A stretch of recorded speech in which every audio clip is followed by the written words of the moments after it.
आप सभी को नमस्ते। मैं डॉक्टर रुक्मिणी चौधरी और आज हम बात करने वाले हैं मम्स के बारे में। मम्स जिसको हम कन्फेड कहते हैं, गलसुआ कहते हैं, बच्चों में कान के नीचे जो एक बहुत ज्यादा जाती है, स्वेलिंग देखी जाती है। वीडियो में हम डिस्कस करने वाले हैं कि मम्स, गलसुआ, कन्फेड क्या प्रॉब्लम है, किन बच्चों में ज्यादा देखी जाती है और कैसे आप इस बच्चों को बचा सकते हैं। बेस्ट इफेक्टिव होम्योपैथी मेडिसिन की हम बात करने वाले हैं और घर पे इस प्रॉब्लम को आप कैसे ठीक कर सकते हैं, कैसे मैनेज कर सकते हैं। पूरी जानकारी के लिए आपको पूरा वीडियो जरूर देखना है और अगर आप फर्स्ट टाइम हमारे नए नोटिफिकेशंस पाने के लिए हमारे चैनल को सब्सक्राइब कीजिएगा और बेल आइकन घंटी जरूर दबाइएगा। तो आइए स्टार्ट करते हैं। सबसे पहले हम बात करना चाहेंगे मम्स क्या है, गलसुआ, कन्फेड क्या प्रॉब्लम है।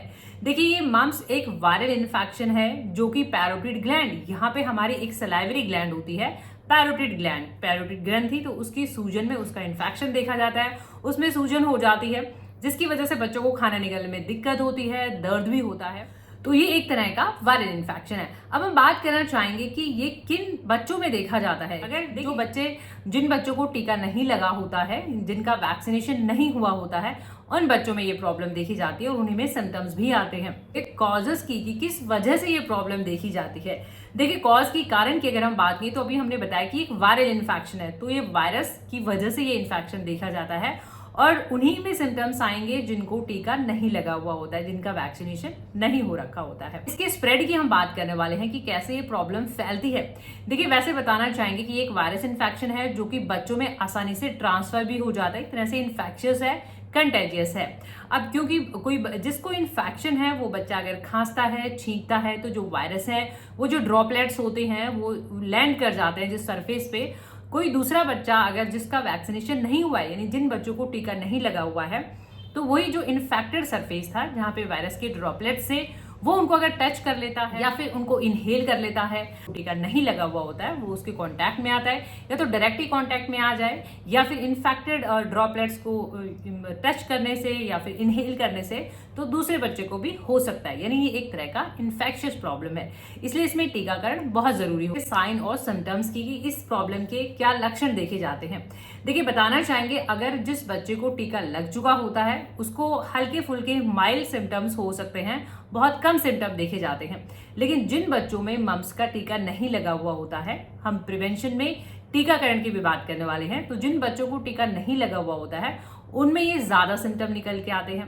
तो सिम्टम्स की अगर हम बात करें, क्योंकि ये एक तरह का वायरल इन्फेक्शन है, तो स्टार्टिंग में फ्लू लाइक सिम्टम देखे जाएंगे। बुखार होना, सर भारी होना, बॉडी एक, शरीर में दर्द होना, बच्चे को खाना निगलने में दिक्कत हो सकती है, एक कमजोरी हो सकती है और एवर्जन टू ईट, जो कि अभी ज्यादा केसेस में जो ज्यादा सीवियर केसेस देखे जाते हैं उनमें पैरोटिड ग्लैंड की क्योंकि सूजन देखी जाती है तो वो एरिया जो है टाइट हो सकता है, स्वेलिंग हो सकती है, टेंडरनेस हो सकता है, पेनफुल टू टच, और बच्चे को खाना निगलने में डिफिकल्टी होती है, स्वॉलो करने में डिफिकल्टी होती है। क्या इसका ट्रीटमेंट अवेलेबल है और कैसे आप अप्रोच करें और कैसे इस प्रॉब्लम को घर पे ठीक करें।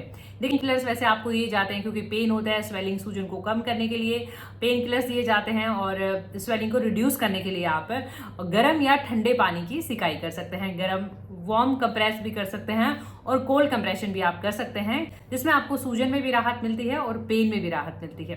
कॉम्प्लिकेशन की कि कॉम्प्लिकेशन क्या देखे जाते हैं। देखिए, अगर इसका टीका नहीं लगा हुआ होता है और आप इसको ट्रीट भी नहीं करते हैं तो इसके कॉम्प्लिकेशन, वैसे तो ये वायरस इन्फेक्शन है, इम्यूनिटी अगर ठीक होती है तो ये अपने आप धीरे धीरे कम होके, सबसाइड होके धीरे धीरे कम भी हो जाता है और जैसे ही इन्फेक्शन के कांटेक्ट में आते हैं ग्रंथि में सूजन तो स्टार्ट हो जाती है।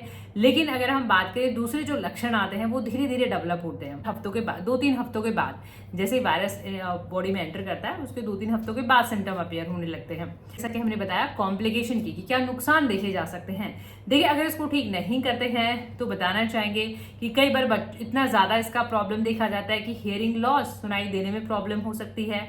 बताना चाहेंगे अगर इसका वायरस जो है मेटास्टेसिस हो जाता है, यानी ये फैल जाता है दूसरे बॉडी पार्ट में भी, जैसे अगर हम बात करें ब्रेन में अगर ये चला जाता है तो इंसेफेलाइटिस यानी ब्रेन की सूजन देखी जा सकती है, जिसमें आपको दौरे पड़ सकते हैं, फिट्स हो सकते हैं। फिर बात करना चाहेंगे अगर ब्रेन की मेम्ब्रेन्स होती हैं, यानी जो झिल्लियां होती हैं, वो परतें जो होती हैं दिमाग की, वहां तक पहुंच जाता है तो मेनिंजाइटिस हो सकता है। बताना चाहेंगे प्यूबर्टी के बाद अगर ये बॉयज की अगर हम बात करें तो ऑर्काइटिस हो सकता है, यानी टेस्टिस का इन्फ्लामेशन, स्वेलिंग, इन्फेक्शन हो सकता है। टेस्टिस में इन्फ्लामेशन देखी जा सकती है। फीमेल की अगर हम बात करें, प्यूबर्टी के बाद गर्ल की अगर हम बात करें, तो उनमें ओवरीज में इन्फ्लामेशन, स्वेलिंग और सूजन देखी जा सकती है, जिसको हम ऊफोराइटिस कहते हैं। तो बाद में कंसीव करने में भी दिक्कतें आती हैं। तो हम प्रिवेंशन की यहाँ पे बात करना चाहेंगे कि कैसे आप इस प्रॉब्लम से बच सकते हैं। वैसे देखिए, आजकल बहुत ज्यादा केसेस नहीं देखे जाते हैं क्योंकि सभी बच्चों में टीकाकरण होता है, MMR इसके लिए वैक्सीनेशन होता है, मिजल्स, मम्स और रूबेला का एक कंबाइंड वैक्सीन देखा जाता है, एक इकट्ठा टीका लगाए जाते हैं बच्चों में। क्योंकि वैक्सीनेशन होता है तो बहुत ज्यादा केसेस नहीं देखे जाते हैं, बट फिर भी आप वैक्सीनेशन पे, टीकाकरण पे ध्यान दें और जो है टाइमली, रूटीनली जो है बच्चों का वैक्सीनेशन कराएं। तो अगर वैक्सीनेशन है तो हम इजीली इसको प्रिवेंट कर सकते हैं, बहुत ज्यादा केसेस नहीं देखे जाते हैं। इफेक्टिव होम्योपैथी मेडिसिन, देखिए मम्स की अगर हम बात करें तो होम्योपैथी में काफी इफेक्टिव मेडिसिन है। होम्योपैथी में इंडिविजुअल केस के अकॉर्डिंग मेडिसिन रहती है, हिस्ट्री क्या है उसके अकॉर्डिंग। और अगर आपको नीचे डिस्क्रिप्शन बॉक्स में मिल जाएंगे। तो हम स्टार्ट करते हैं यहाँ बेलोडोना से। देखिए बेलोडोना होम्योपैथी में स्वेलिंग के लिए, इन्फ्लामेशन के लिए, रेडनेस के लिए और हीट के लिए बहुत अच्छा मेडिसिन है। तो अगर बच्चे को मम्स है, गलसुआ है, उसके साथ साथ बच्चे को बुखार भी है और एरिया जो पार्ट जो है गर्म है और पेनफुल है, टेंडर है, रेडनेस है, पूरा एकदम से रेडनेस है, तो ऐसे केस में ड्रॉप फॉर्म में है। ड्रॉपर की हेल्प से आप बच्चे को 1 या 2 बूंदे दिन में 1 या 2 बारी दे सकते हैं और रिपीट भी कर सकते हैं दिन में 2-3 बारी। खाना खाने से पहले रेगुलरली आपको यूज करना रहेगा। इस तरह देखिए मर्कसोल होम्योपैथी जो है राइट साइडेड देखा जाता है, यानी अगर बच्चे को दाहिनी तरफ पैरोटिड ग्लैंड में, वैसे तो ये कंडीशन बायलेटरल होता है यानी कि दोनों साइड होता है, बट किसी किसी में एक साइड भी हो सकता है। तो अगर एक साइड में ये राइट साइडेड है तो मर्कसोल आप देख सकते हैं। मर्कसोल 30 या 200 पावर में ड्रॉपर की हेल्प से 1-2 बूंदे दिन में 2-3 बारी, सुबह दोपहर शाम, खाने से पहले रेगुलरली। सभी मेडिसिन साथ में नहीं देनी होती है, केस के हिसाब से और सिम्टम के हिसाब से मेडिसिन देनी है। देखिए कैमोमिला, पेन है बहुत ज्यादा, स्वेलिंग है, पेन है, इरिटेबिलिटी है, चिड़चिड़ापन है और बहुत ज्यादा गुस्सा है, तो ऐसे केसेस में हम कैमोमिला प्रेस्क्राइब करते हैं। सेम वैसे ही लेना रहेगा, 1-2 बूंदे दिन में 2। केसेस की अगर हम बात करें तो जैसे हमने मर्कसोल बताया था कि मर्कसोल राइट साइडेड में यानी दाहिनी तरफ अगर कन्फीड है तो आप मर्कसोल लें। लेकेसिस काम करता है लेफ्ट साइडेड मम्स में, यानी अगर बाहिनी तरफ मम्स है, लेफ्ट साइड अगर प्रॉब्लम देखा जाता है तो उसमें आप लेकेसिस ले सकते हैं। और लेकेसिस सैपुरेटेड पैरोटिड ग्लैंड के अगर इन्फ्लेमेशन होता है, साथ में पस फॉर्मेशन भी होता है, सैप्टिक है, आप लेकेसिस ले सकते हैं। ये एपिस मेलिफिका होम्योपैथी में स्वेलिंग में, सूजन में बहुत अच्छा काम करती है। स्टिंगिंग पेन होता है, बर्निंग जलन भी होती है वहां पे। और एपिस मेलिफिका के ब्रेन में भी अगर इन्फेक्शन चला जाता है, यानी ब्रेन का इन्फेक्शन भी देखा जाता है, तो एपिस मेलिफिका अच्छा काम करती है। सेम वैसे ही 1-2 की हम बात करना चाहेंगे। देखिए पल्सिजिला बहुत ही इफेक्टिव मेडिसिन है। पल्सिजिला यूज करा जाता है जब प्यूबर्टी में, जैसे हमने बात करी थी, या तो टेस्टिस में इन्फेक्शन हो जाए, इन्फ्लामेशन हो जाए जिसको हम ऑर्काइटिस कहते हैं, और फीमेल में, गर्ल में अगर ओवरीज में भी हो जाता है मम्स के साथ साथ इन्फेक्शन, ऊफोराइटिस के केसेस में, तो आप पल्सिजिला देख सकते हैं। दोनों में काम। R1 की हम यहाँ पे बात करना चाहेंगे। एक पेटेंट मेडिसिन है डॉक्टर एक्वेक का R1। ये एक तरह का इन्फ्लामेशन ड्रॉप, बॉडी पार्ट की अगर टिश्यूज में इन्फ्लामेशन हो जाती है, स्वेलिंग हो जाती है, तो हम R1 प्रेस्क्राइब करते हैं। हमें लेना रहेगा दवा की 5 से 10 बूंदे 2-3 चम्मच गुनगुने पानी में दिन में 2-3 बारी। खाना खाने से पहले रेगुलरली यूज करना रहेगा।